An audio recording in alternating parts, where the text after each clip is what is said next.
Hello साथी हो, आज चाहिँ म बाइक धुँदैछु, स्कुटी धुँदैछु होइन। अनि अब बाइक स्कुटी धुनु लाउँदा कसरी धुँदैछ के गर्दैछ भन्ने कुरो पनि त हेर्नु पऱ्यो नि त होइन। बाहिर बाहिर पानी हालेर मात्रै यसरी पानी सानी यसो अलिअलि छरछर छुरछुर पारेर प्लाक्लु साबुन लाएर मात्रै हुँदैन होइन। त्यो भएकोले गर्दाखेरि कसरी धुने, कहाँ धुने, कस्तो कस्तो ठाउँमा धुने भन्ने कुराहरू पनि त याद गर्नु पऱ्यो नि त। त्यो भएकोले गर्दाखेरि धुँदाखेरि यसरी यता मुनि मुनि पनि हिलो हुन्छ हो, यता मुनि मुनि पनि धुनु लाउनुपर्छ। कहिले कसो मसिनो भाइहरूले मात्रै यसो हल्का यसो काम सिक्नेहरूले अब त्यो भाइहरूले त्यति राम्रो थाहा हुँदैन कहाँ धुने, कहाँ पानी हाल्ने, कति हाल्ने, कता के हो, त्यो कुरोहरू पनि याद हुनु पऱ्यो नि त। त्यो भएकोले गर्दाखेरि ठ्याक्कै यस्तो यस्तोमा पनि हाल्नुपर्छ पानी होइन। अनि यस्तोभित्र पानी हालेन भने चाहिँ अब यो चक्काले माथि हिलो उसिरहेको हुन्छ बर्खाको बेलामा धेरै। अनि त्यो बेलामा चाहिँ हिलो उसिरहेको यस्तोभित्र गएन भनेदेखि चाहिँ धुको अर्थ भएन, बाहिर बाहिर चिडिक्क भयो यसरी होइन। यताभित्र चाहिँ फेरि हिलो हिलो हुन्छ नि त। त्यो भएकोले गर्दाखेरि ठ्याक्कै यसको भित्रभित्र पनि पानी हाल्नुपर्छ यसरी सर्लक्कै यसरी पानी हाल्नुपर्छ। अनि यसरी पानी हानिसके पछाडि मजाले हिलो झार्नुपर्छ। हिलो सिलो झारेर पछाडि मात्रै साबुन मजाले लाउनुपर्छ। नत्र चाहिँ अब यतिको नयाँ नयाँ स्कुटीहरू हुन्छ, नयाँ नयाँ गाडीहरू हुन्छ, तिनीहरूको चाहिँ के हुन्छ भने यतिकै अलिअलि मात्रै हिलो झारेर पानी हाने के अरे साबुन लायो भने त्यो हिलोले गर्दाखेरि चाहिँ स्क्र्याच हुन्छ क्या। अनि त्यो स्क्र्याच भइसके पछाडि चाहिँ फेरि अब नयाँ गाडी कोरिन्छ, कोरिए पछाडि त राम्रो देख्दैन।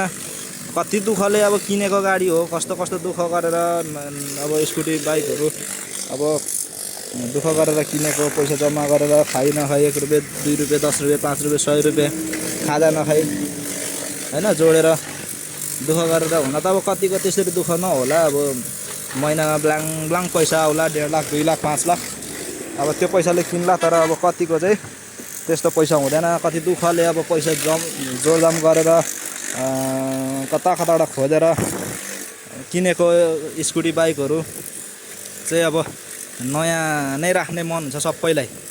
त्यो भएकोले गर्दा सबैलाई नयाँ राख्ने मन हुँदा हुँदै पनि पुरानो हुन्छ।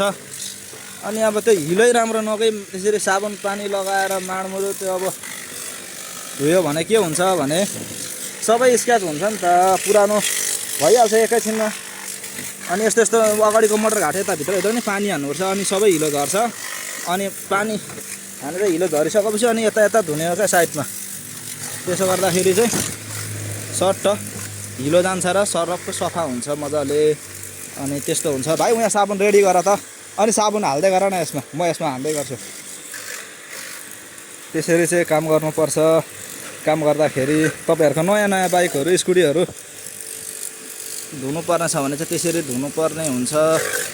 अब नयाँ भएर पनि पुरानो भए जस्तो गर्नुभयो भने त अब अनि ठ्याक्कै साबुन लाउनुपर्छ यसरी। अनि ठ्याक्कै यसरी त्यो फिज निस्किन्छ क्या यसको, यसरी सट्ट फिज निस्किन्छ सर्लक्क दामी होइन।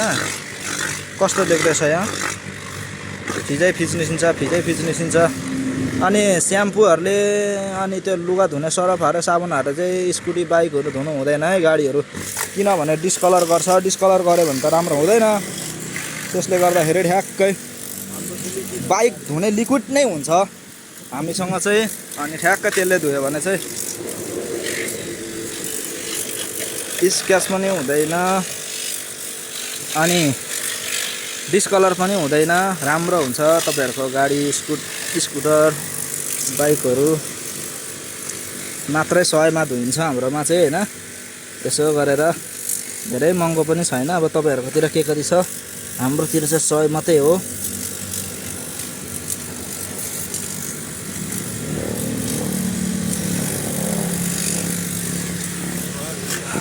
हाम्रो सागर भाइले फेरि साबुन लाउँदैछ। सागर भाइले साबुन लाएको 5 वर्ष पछाडि मात्रै सागर भाइ मिस्त्री भएको नि, फेरि त्यत्तिकै मिस्त्री भएको होइन नि। साबुन धस्नु सिक्ने हो पहिला, कहाँ कहाँ धस्ने, कसरी धस्ने, कहाँबाट सुरु गरेर अन्तिम कहाँबाट गर्ने भन्ने कुरोहरू सबै थाहा हुनुपर्छ। अनि मात्रै पर्फेक्ट भइन्छ नि त गाडी धुने पर्फेक्ट हुँदै गएपछि अरू काम गर्ने, अरू काम गर्दै गए पछाडि मिस्त्री हुन्छ। पहिला गाडी धुने र चेन कस्ने चाहिँ पर्फेक्ट जान्नु पर्यो काम सिक्ने भाइहरूले होइन। त्यो भएकोले गर्दाखेरि सुरुमा चाहिँ गाडी 1 नम्बर धुन सिक्नु पर्यो।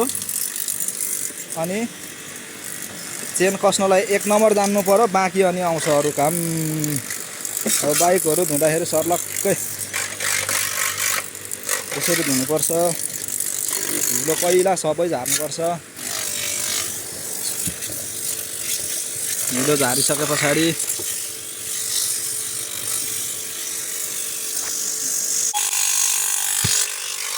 यस्तो हिलो छ यहाँभित्र। यो हिलो चाहिँ यसरी झार्नुपर्छ होइन। यो हिलोलाई चाहिँ सबै यसरी झारे पछाडि साबुन लाउँदा सर्लक्कै टल्किन्छ क्या, दामी टिलिक्कै टल्किन्छ। ल